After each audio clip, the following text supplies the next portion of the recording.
قرآن پاک کے جتنے بھی قصص ہیں، قصے ہیں،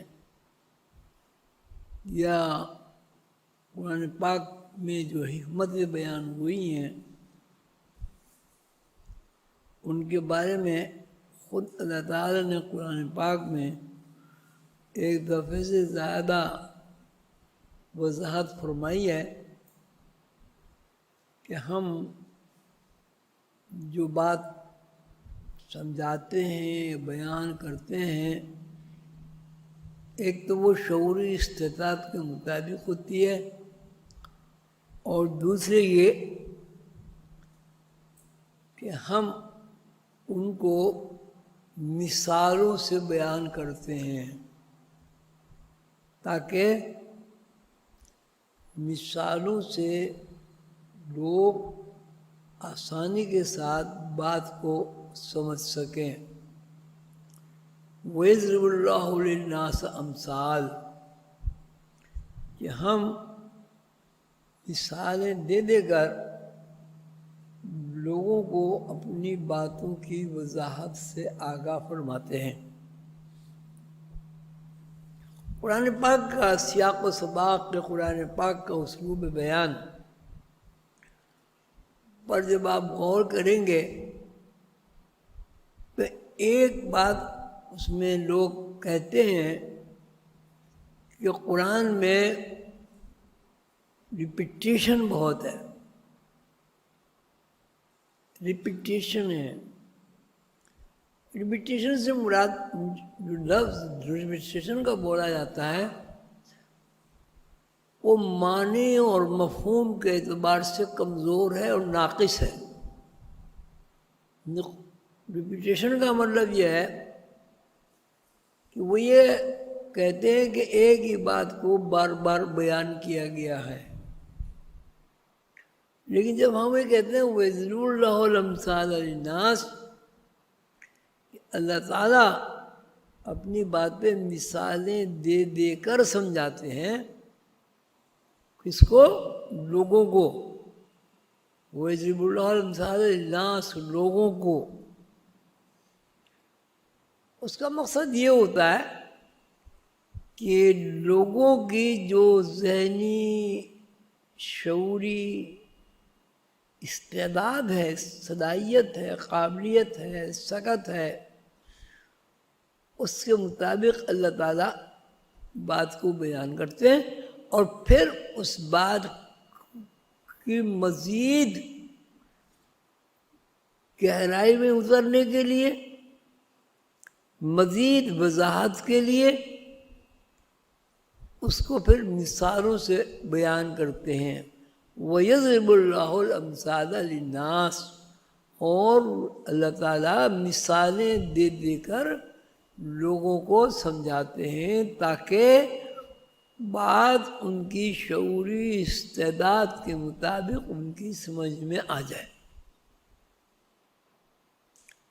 آپ ماشاءاللہ پڑھے لکھے لوگ ہیں، آپ کے تجربے میں یہ بات ہے کہ اگر کوئی بہت زیادہ مشکل مضمون ہو اور وہ اسٹوڈنٹ کی ذہنی سکت سے اور ذہنی استعداد سے زیادہ ہو، اور اس کے دماغ پہ الگ سے اس کا بار یا بوجھ پڑتا ہو، وزن وہ محسوس کرتا ہو، اس کو جب وہ مثالوں سے بیان کرتے ہیں تو بات آسانی کے ساتھ سمجھ میں آ جاتی ہے۔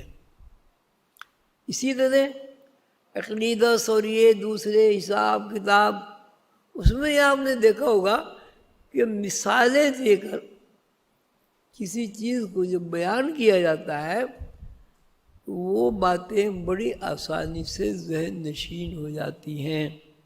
اور آج کل کا جو طرز تعلیم ہے، آج کل کی جو طرز تعلیم ہے، جس طرح پڑھایا جاتا ہے، اس میں بھی مثالوں کا زیادہ عمل دخل ہے۔ نہ صرف زبانی مثالیں ہیں بلکہ وہ تصویر کشی کے ساتھ بھی مثالیں بیان کرتے ہیں۔ مثلا اگر وہ کہتے ہیں مین آدمی، تو آدمی کی تصویر بنا دیں گے، مثلا اردو میں کہتے ہیں اینک، تو اینک کی تصویر بنا دیں. یہ تصویر در اصل جو ہے اس کی ایک قسم کی تشریح بھی ہے، مثال بھی ہے، اور بچے کی ذہنی استعداد کے عین مطابق ہے. اس لیے کہ بچہ اینک دیکھتا ہے، مثلا دادی اماں کے دیکھتا ہے، نانی اماں کے دیکھتا ہے، اپنے ٹیچر کی آنکھ پہ لگا دیکھتا ہے. ہو سکتا ہے اس کے گھر میں اس کی ماں بھی لگاتی ہو، بھائی بھی لگاتی ہو، تو وہ جب اس کو اینک سامنے لا کے دکھاتے ہیں، تصویر دیکھتا ہے، تو اس کی بات آسانی سے سمجھ میں آتا ہے. اب کسی چیز کو بیان کرنے کا مطلب یہ ہوا کہ جب اس چیزوں کو مختلف مثالوں سے، مختلف طریقوں سے، مختلف تصویروں سے اگر بچے کو سمجھائی جائے، بیان کی جائے، تو وہ بات آسانی سمجھ میں آ جائے گی اور بچے کے ذہن نشین جلدی ہو جائے گی. اب یہ اللہ تعالیٰ کہتے ہیں وَيَضْرِبُ اللَّهُ الْأَمْثَالَ لِلنَّاسِ، کہ فی الواقع کیا چیز ہے، اس کا پورا علم کیا ہے، اس کے بارے میں تو ایک کلیہ قائم کر لیجئے کہ کلیہ علم کا علم کیا ہے، اس کے بارے میں اللہ کے علاوہ کوئی نہیں جانتا. وَاللَّهُ بِكُلِّ شَيْءٍ عَلِيمٌ، اللہ ہی جانتا کہ اس علم کی گناہ کیا ہے، اس علم کی بیس کیا ہے، اس علم کی بنیاد کیا ہے، یہ علم کی جو تشریح ہے وہ کیوں ہوئی ہے، یہ تشریحات کیوں ہوتی ہیں. واللہ بکل شیء علیم، اس کا پورا علم کسی بندے کو کبھی حاصل نہیں ہو سکتا. الا انہ بکل شیء محیط، پورا علم، کسی چیز کا مکمل علم. اگر کوئی ہستی علم کا احاطہ کرتی وہ اللہ ہوتا ہے. واللہ بکل شیء محیط. اب یہ جو حضرت سلیمان علیہ السلام کے قصے میں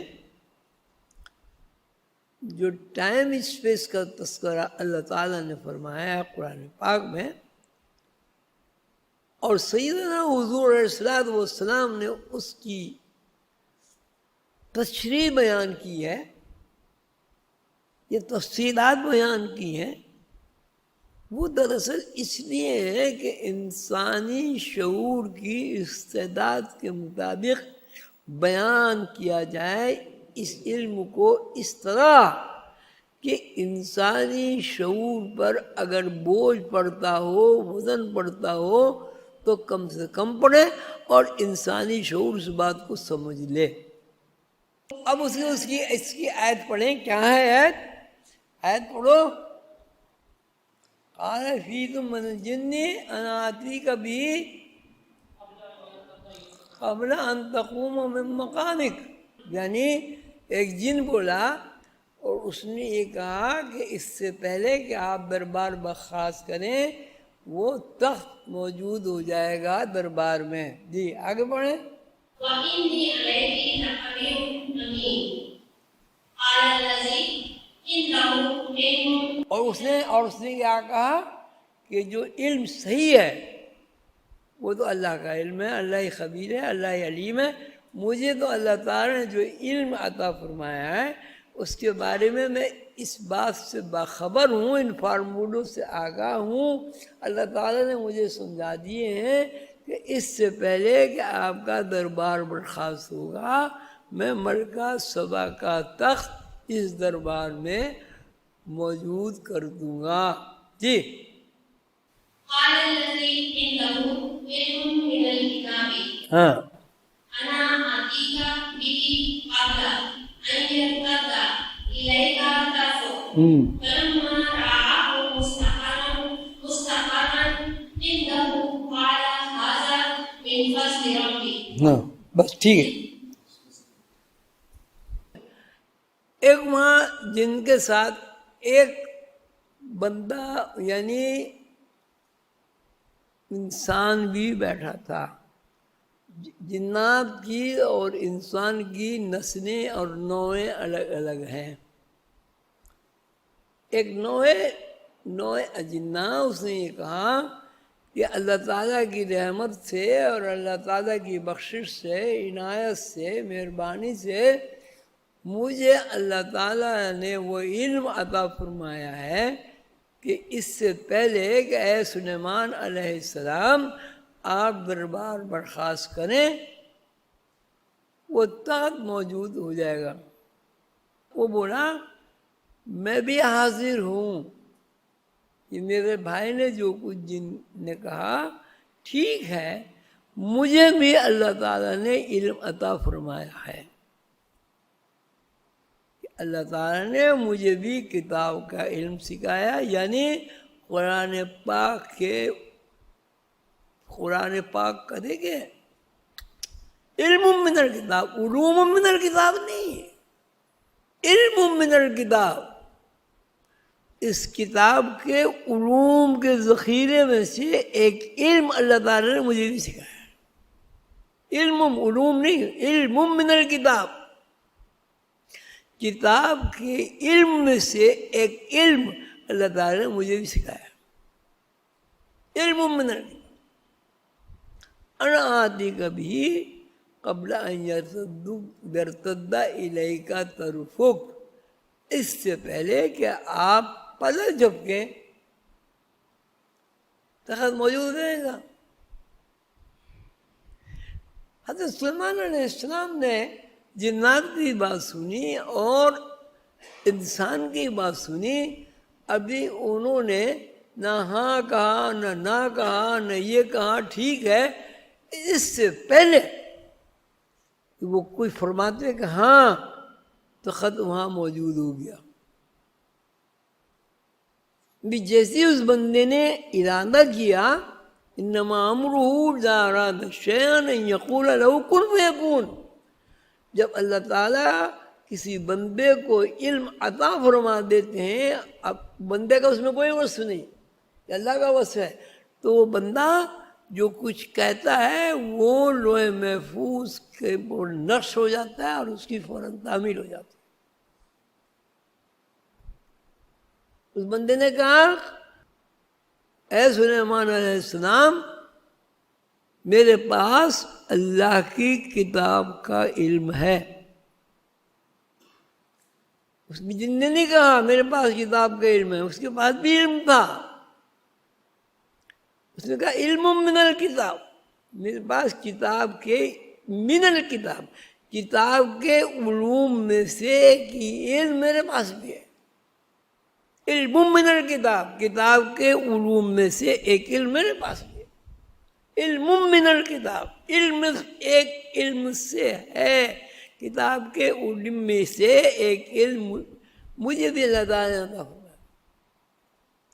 اس سے پہلے کہ آپ کی پلک جھپ کے تخت موجود ہو جائے گا. حضرت سلیمان علیہ السلام نے ابھی پلک جھپکی بھی نہیں تھی کہ تخت موجود ہو گیا.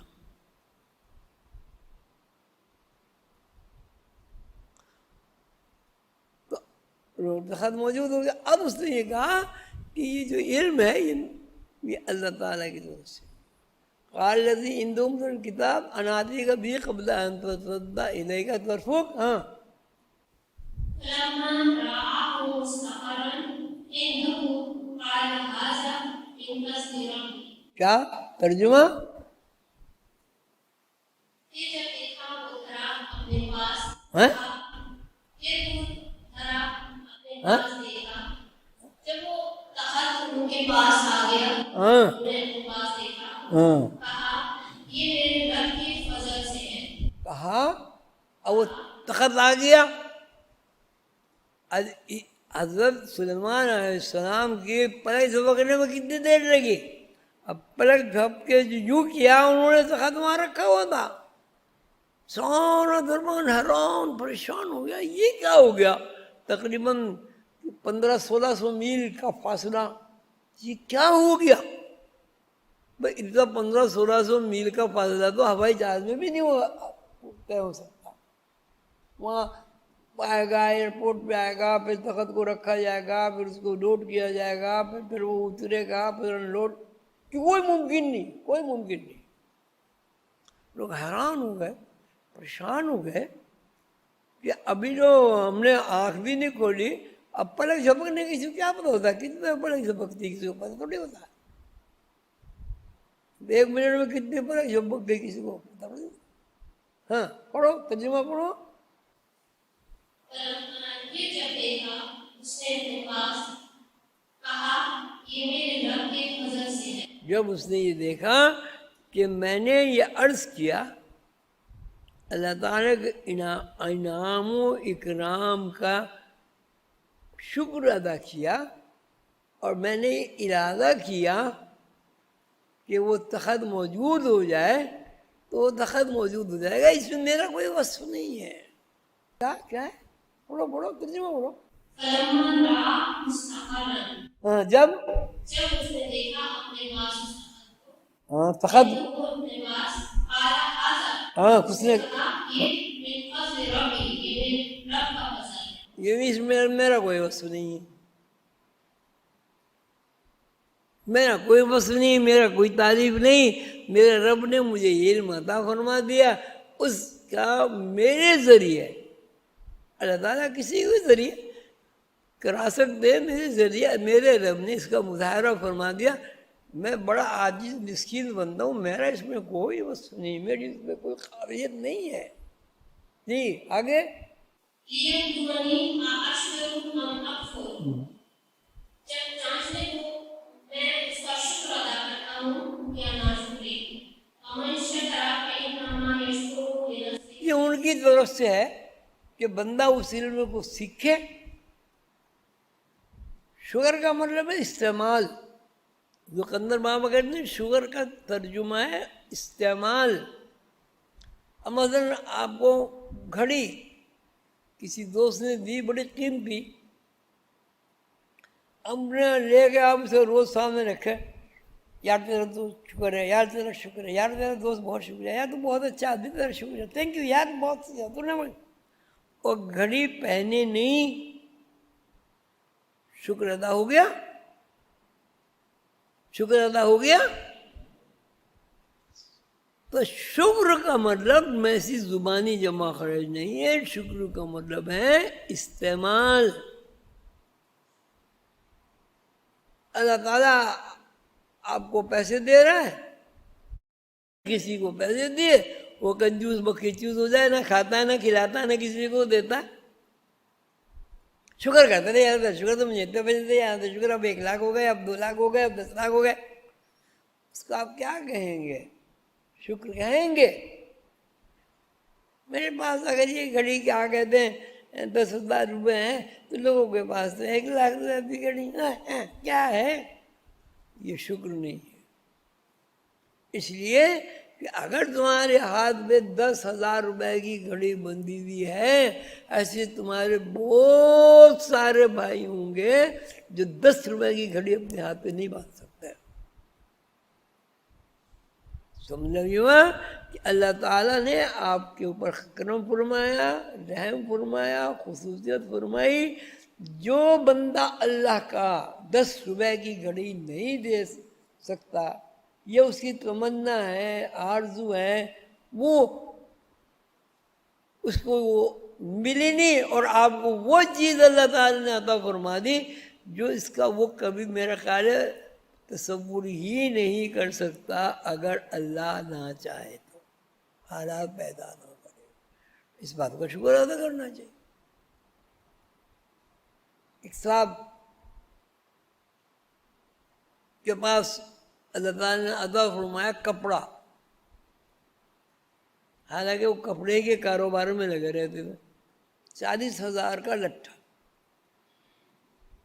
تو انہیں وہ ملا تو انہوں نے کہا یا اللہ تو تو شکر ہے، زندگی بھر کپڑے کا کام کیا اور اس بات کو سوچتا رہا کہ یار کبھی ایسے حالات پیدا ہو جائیں کہ 40,000 گز کی شلوار سی لوں.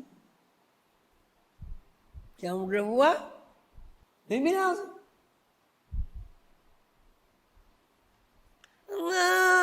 مل گیا. ایسے بھی لوگ ہیں جو 40,000 کی بجائے 80,000 گز کا نون سینس. جو اللہ نے دے دیا وہ اللہ تعالی کی نعمت ہے، خصوصیت ہے. اور اعملوا آل داؤد شکرا وقلیل من عبادی الشکور. اے آل داؤد، حضرت داؤد علیہ السلام کی امت کو اللہ تعالیٰ نصیحت فرماتے ہیں شکر کرو. وقلیل من عبادی الشکور. بہت نعمتیں ہم عطا فرماتے ہیں سب کو، بندوں کو ہر قسم کی نعمتیں دیتے ہیں، لیکن بندے شکر نہیں کرتے. وَقَلِيلٌ مِّنْ عِبَادِيَ الشُّكُورُ. شکر کرنے والے بندے بہت کم ہیں. اعملوا آل داؤد شکرا وقلیل من عبادی الشکور. ٹھیک ہے. ان کا سوال یہ ہے، اپنا سوال کو واضح نہیں کر سکیں کہ وہ بندہ جو ہے کس علم کے ذریعے وہ تخت لے آیا جبکہ وہاں دربار میں اور لوگ بھی موجود تھے. اتنے سارے درباریوں میں کوئی ایک بندہ بھی ایسا کیوں نہیں ہوا کہ 2-3 ہاتھ اٹھ جاتے ہیں کہ صاحب ہم لے آئیں گے، صاحب ہم لے آئیں گے، صاحب ہم لے آئیں گے. ایک بندہ اٹھا اور اس نے کہا، اور ابھی حضرت سلیمان علیہ السلام نے اس امر کی اجازت نہیں دی. پلک جھپکی نہیں. جب ان نے پلک جھپک کے یوں کھولی تو تخت رکھا ہوا تھا. یہ پوچھنا یہ چاہیے جہاں تک میں سمجھا ہوں کہ وہ کون سا علم تھا، کیا تھا، وہ کیوں اور دوسرا کوئی کیوں نہیں لا سکتا. اب آئندہ قال الذی عنده من الکتاب انا آتیک بھی قبل ان یرتد الیک طرفک. اس سے پہلے کہ پلک جھپ کے تخت موجود ہو گیا. آگے فلما رآه مستقرا قال هذا من فضل ربي. اب اس نے یہ کہا کہ جو کوئی یہ سب کچھ مظاہرہ ہوا ہے، جو کچھ ہم نے دیکھا ہے، میں نے بھی دیکھا، مشاہدہ کیا، یہ میرے رب کا فضل ہے. آگے لِيَبْلُوَنِي أَأَشْكُرُ أَمْ أَكْفُرُ. یہ اللہ تعالیٰ نے یہ علم عطا فرمایا ہے. اب اس کے قانون بھی بیان کر رہا ہے وہ بندہ. قانون یہ ہے کہ جو علم اللہ تعالیٰ عطا فرما دیں اس کو اگر استعمال کرو گے تو آپ استعمال کر سکتے ہیں، اس کو استعمال نہیں کرو گے یعنی اس کا کفران کرو گے، اس کو استعمال نہیں کرو گے تو آپ محروم رہ جائیں گے. اب دیکھیں ہم کیوں نہیں کر سکتے بھائی؟ ایک سوال ہے، ہم کیوں نہیں کر سکتے؟ جب کوئی پیغمبر کا ذکر تو ہے نہیں، وہ بندہ کوئی پیغمبر تو تھا نہیں، وہ تو ایک عام بندہ تھا. ہم کیوں نہیں کر سکتے؟ میں کہتا ہوں ایک بندہ جاہل ہے وہ بی اے ہو سکتا ہے؟ ایک بندہ بی اے ہو سکتا ہے؟ جب تک بی اے کرے گا نہیں ہو سکتا. ایک بندہ پی ایچ ڈی ہو سکتا ہے؟ پی ایچ ڈی اور اگر نہیں پڑھے گا، اس بندے نے پڑھا، اللہ تعالیٰ نے اس کے اوپر انعام ہو گیا. اب تم نے 18-20 سال فکشن پڑھا، اب ہفتے میں 1 گھنٹے کے لیے ریئلٹی پڑھ رہے ہو، اب تم کہتے ہم کیوں نہیں تخت لا سکتے؟ اب یہی کام ایک سائنٹسٹ کہتا ہے میں ایٹم بم بنا دیتا ہوں. ایک آدمی کبھی اسکول میں ہی نہیں گیا، وہ کہتا ہے جی میں کیوں نہیں بنا سکتا، لہٰذا میں نہیں بنا سکتا، ہو ہی نہیں سکتا. وہ کیوں نہیں بنا سکتا بھائی؟ کیوں نہیں بنا سکتا؟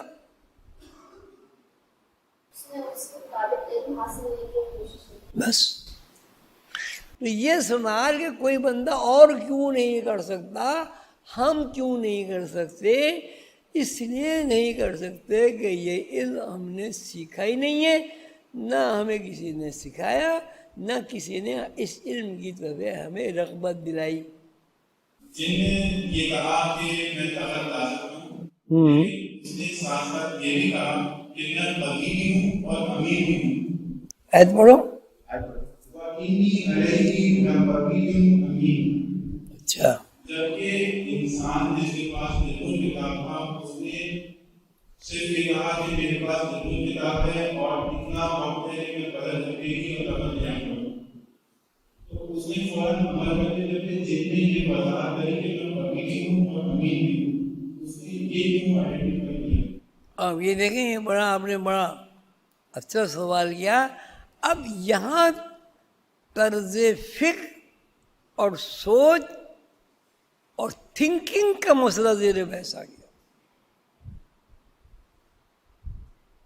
اس کو علم تو حاصل تھا، لیکن اس کی سوچ نیوٹرل نہیں تھی۔ اس کو اپنی طاقت کا، اپنی صلاحیت کا، اس کا بھی تھوڑا سا خیال تھا کہ جنات یہ ہوتا ہے، اور جس کا مظاہرہ شیطان کے معاملے میں جنات کی قوم سے ہوا۔ میں قوی بھی ہوں، میں امین بھی ہوں۔ قوی امین کیا؟ اس نے تو نہیں کہا۔ قوی جن ہوا یا بندہ ہوا جو تخت لے آیا؟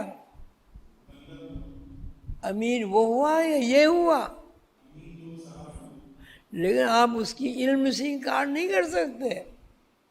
اللہ تعالیٰ نے علم کے دو شقیں بیان فرما دی ہیں کہ یہ بھی ہو سکتا ہے، یہ بھی ہو سکتا ہے، لیکن ان علوم میں طرز فکر کا فرق ہے۔ بندہ کہتا ہے اندہ علم من الکتاب، پہلے ہی کہہ دیا نا میرے پاس کچھ بھی نہیں ہے بھائی، یہ تو اللہ کا شکر ہے، اللہ کا دیا ہوا، مجھے تو اللہ نے علم سکھایا ہے، میں اس کے بس اس میں طرز فکر کا بیان ہے۔ اگر اس کو بیان کیا تو آج کا وقت ختم ہو جائے گا۔ اس میں ابھی اس کو سوال کو محفوظ کریں، کبھی کسی وقت کیجیے گا۔ یہ طرز فکر زیر بحث آ گئی جنات اور انسان کی۔